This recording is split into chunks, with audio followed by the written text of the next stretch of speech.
নমস্কার বন্ধুরা, পাপিয়ার ফুড ব্লগে আরো একবার সকলকে স্বাগত। আজকে আমার রেসিপি রুই মাছের ফ্রাই। তার জন্য এখানে রুই মাছ নিয়ে নিয়েছি। এবার রুই মাছের ফ্রাই করতে প্রথমে গামলা নিয়েছি, গামলায় খানিকটা জল নিয়ে নেব।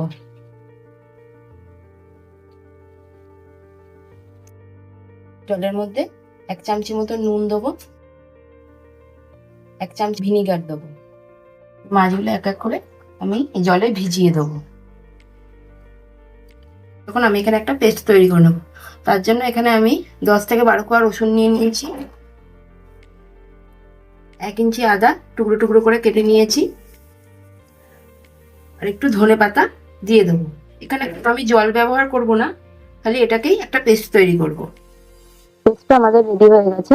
এবার মাছের উপরে লাগানোর জন্য এবার একটা মশলাটা তৈরি করার জন্য আমি এখানে ছোট বাটি 1 বাটি বেসন আর হাফ বাটি পরিমাণে চালের গুঁড়ো নিয়ে নিয়েছি।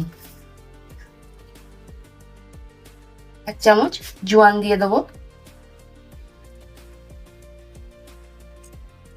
খেতে আরো টেস্ট ভালো লাগবে, তার জন্য 1 চামচ চাট মশলা দিয়ে দেবো, 1 চামচ জিরে গুঁড়ো, 1 চামচ ধনিয়া পাউডার, হাফ চামচি মতন গোলমরিচ গুঁড়ো দেবো, হাফ চামচি মতন গরম মশলার গুঁড়ো দিয়ে দেবো, হাফ চামচি মতন নুন দিচ্ছি।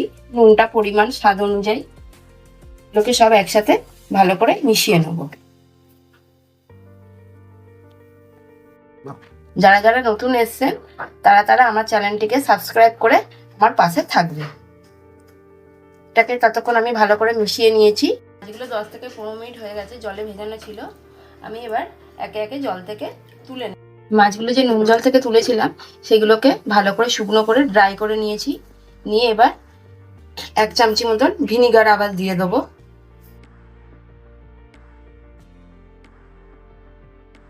এখানে যে পেস্টটা করে রেখেছিলাম সেই পেস্টটা দিয়ে দেবো।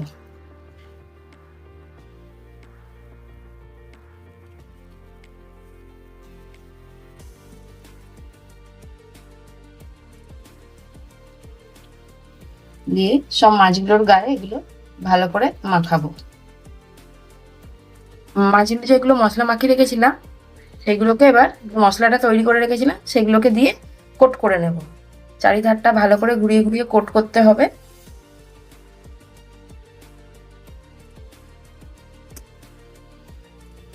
দিয়ে ভালো করে ঝেড়ে নিতে হবে, যাতে এক্সট্রা যেটা থাকবে সেটা ঝরে যাবে।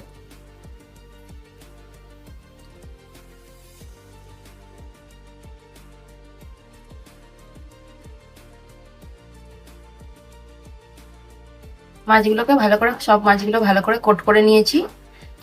যতক্ষণ কোট করছিলাম ততক্ষণ আমি এখানে সাদা তেল গরম হতে দিয়েছি। তেলটা গরম হয়ে গেছে, এবার আমি এগুলোকে ফ্রাই করে নেব।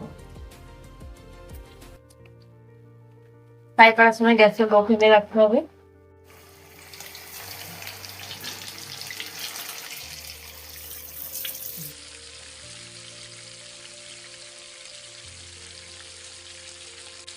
লাল লাল করে পুরো ভেজে নিয়েছি।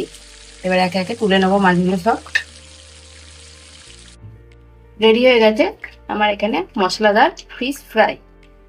এরকম নতুন বিভিন্ন ধরনের রেসিপি পেতে গেলে আমার ফেসবুক পেজটিকে ফলো করতে ভুলবেন না।